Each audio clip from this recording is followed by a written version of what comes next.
حجاج بن یوسف کے نام سے کون واقف نہیں؟ اس کے ظلم و ستم سے کون سا آدمی بچا ہے؟ حافظ ابن کثیر البدایہ والنہایہ میں لکھتے ہیں حضرت حسان کی روایت سے، فرماتے ہیں کہ اس نے اپنی زندگی کے اندر 1,20,000 اللہ کے نیک بندے صحابہ اور تابعین کو شہید کیا ہے۔ یہ معمولی گنتی نہیں ہے۔ آج کسی کا ایک آدمی قتل ہو جائے، پورا خاندان ساری زندگی اس سے نفرت کرتا ہے۔ 1,00,000 کم و بیش 20,000 انسانوں کا قاتل ہے، اور انسان بھی عام نہیں، صحابہ کرام اور تابعین جیسے۔ اور علماء نے لکھا ہے کہ اس کی جیل کے اندر ہر وقت 80,000 قیدی ہوا کرتے تھے، جن میں سے 50,000 مرد ہوتے تھے، 30,000 عورتیں ہوا کرتی تھیں۔ آپ جس طرح دیکھتے نہیں، آپ اگر گوشت والی دکان پہ جائیں مرغی لینے کے لیے، مرغی والا مرغی کی گردن پہ چھری چلا کے اس کو ڈرم کے اندر ڈالتا ہے اور مرغی پہ اچھلتی ہے ایسے، اب 1-2 منٹ اپنے پر پھیلاتی ہے، جان نکلنے کا جو وقت ہوتا ہے، اس طرح حجاج کا صبح کا ناشتہ ہوا کرتا تھا کہ صبح 2-4 آدمی کے ساتھ طرفتے ہوئے دیکھتا کرتا۔ اتنا ظالم آدمی تھا۔ اللہ نے عبد الملک ابن مروان نے جب اس کو گورنر بنایا ایک علاقے کا، پھر یہ وہاں سے چلتا چلتا چلتا کوفے کا گورنر، 20 سال اس نے گورنری کی، جب اس کو مکمل اقتدار مل گیا پھر اس کا دماغ خراب ہو گیا۔ ایسا خراب ہوا، نہ کوئی صحابی اس کے ظلم سے بچا، نہ کوئی تابعی اس کے ظلم سے بچا، نہ کوئی تبع تابعی اس کے ظلم سے بچا۔ اس نے ایسی جناب والا تلوار چلائی، ایسی تلوار چلائی، بڑے ظلم کیے۔ فرعون نے تو بچوں کو قتل کیا، اس نے چھوڑا مردوں کو، نہ عورتوں کو، نہ بچوں کو، نہ بوڑھوں کو، نہ جوانوں کو، نہ صحابہ کو، نہ تابعیوں کو، نہ تبع تابعیوں کو، اہل اللہ۔ سب سے آخری شہید حضرت سعید بن جبیر رضی اللہ تعالیٰ عنہ کو شہید کیا اس نے بڑی بے دردی کے ساتھ۔ حضرت ابو بکر صدیق رضی اللہ تعالیٰ عنہ کے نواسے کو شہید کیا، عبداللہ بن زبیر کو، بلکہ ان کی لاش کو خانہ کعبہ پہ لٹکا دیا۔ والدہ آ کر اپنے بیٹے کی لاش کو دیکھتی ہے اور کیا کہتی ہے، یہ مویلا نہیں کرتی، کہتا ہے میرا بیٹا پیغمبر کے منبر پہ بیٹھ کے اللہ کا دین بیان کر رہا ہے۔ روئی وہ چیخی چلائی نہیں۔ جس ابو بکر صدیق کا نواسا اگر اس کی ماں اپنے بیٹے کو پھانسی کے پھندے کے اوپر دے کر صبر کرتی ہے تو پیغمبر کا نواسا شہید ہو جائے گا۔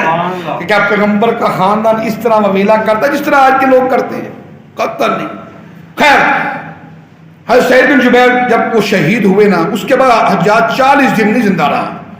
کہتے ہیں کہ 40 دن تک روزانہ رات کو خواب میں حضرت سعید بن جبیر ظالم، مجھے دشمن خدا، دشمن رسول، دشمن اسلام، مجھے بتا کس جرم کے بدلے میں تو نے مجھے شہید کیا ہے، میرا جرم کیا ہے؟ اب یہ بات اس کو آگ لگا دی، ایسی آگ لگی، ایسی نہ اس کو دن کو سکون نہ رات کو سکون، کھانا چھوڑ دیا، پینا چھوڑ دیا، چہرہ مرجھا گیا، زندگی اب سب کرو فر ہے، ساری فوج، ساری پولیس جناب والا سب کچھ ہے، اس کے باوجود کر کچھ نہیں رہا۔ اللہ نے ایسی بیماری لگا دی، ایسے اس کے پیٹ کے اندر سرطان کی بیماری لگی کہ سب کچھ ہونے کے باوجود، ساری سہولتوں کے باوجود اس کا جسم کانپ رہا ہے سردی سے۔ بڑی بڑی انگیٹھیاں آگے پیچھے دائیں بائیں اوپر نیچے چاروں طرف آگ کی انگیٹھیاں تیز کر کے جلائیں، لیکن اس کے باوجود اس کے جسم سے کپ کپی ختم نہیں ہو رہی، جل رہا ہے۔ حتیٰ کہ حافظ عماد الدین ابن کثیر لکھتے ہیں کہ سارا جسم کی جلد جل گئی لیکن اس کی سردی پھر ختم نہیں ہوئی۔ اس دور کے بڑے بڑے طبیب، بڑے بڑے حکیم، بڑے بڑے ڈاکٹر، سرجن بلائے گئے۔ وقت کا بادشاہ تھا، ظالم تھا۔ اب یا میرا دیکھو کیا مسئلہ ہے، مجھے سکون نہیں آ رہا، میرے جسم کی چمڑی جل کے سیاہ ہو گئی، کالی ہو گئی ہے، لیکن مجھے پھر بھی حکیموں نے دیکھا، کوئی نبض دیکھ رہا ہے، کوئی چہرہ دیکھ رہا ہے، کوئی استغفر اللہ کر رہا ہے، کوئی خدا کی پناہ مانگ رہا ہے، عبرت حاصل کر رہا ہے۔ ایک حکیم صاحب ہے بڑی دور سے، بڑی مشکل سے بلایا ان کو، اور آ کر انہوں نے کیا کیا، انہوں نے ایک گوشت کا بوٹی لی اور بوٹی اس کے اندر دھاگا ڈال کر اس کو بند کر کے فرمایا اس کو اپنے حلق کے اندر لے جاؤ. وہ اپنے پیٹ میں لے گیا, اندر لے گیا, پیٹ میں چلے گئے. پھر اس دھاگے کو جب کھینچا تو اس بوٹی کے ساتھ بڑے بڑے سخت اور ظالم قسم کے کیڑے اور درندے نکلے, چمٹے ہوئے کیڑے اور بدبودار. فرمایا ظالم یہ تو ابھی دنیا میں ہے, آخرت میں باقی ہے.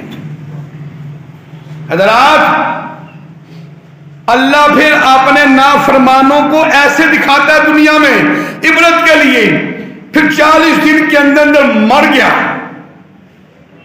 جب مر گیا تو لوگوں نے اس ڈر سے اس کی قبر کے نام و نشان کو بھی مٹا دیا, کہیں قوم اس کو قبر سے باہر نکال کر اس کی بوٹی بوٹی کر کے اس کو آگ نہ لگا دے.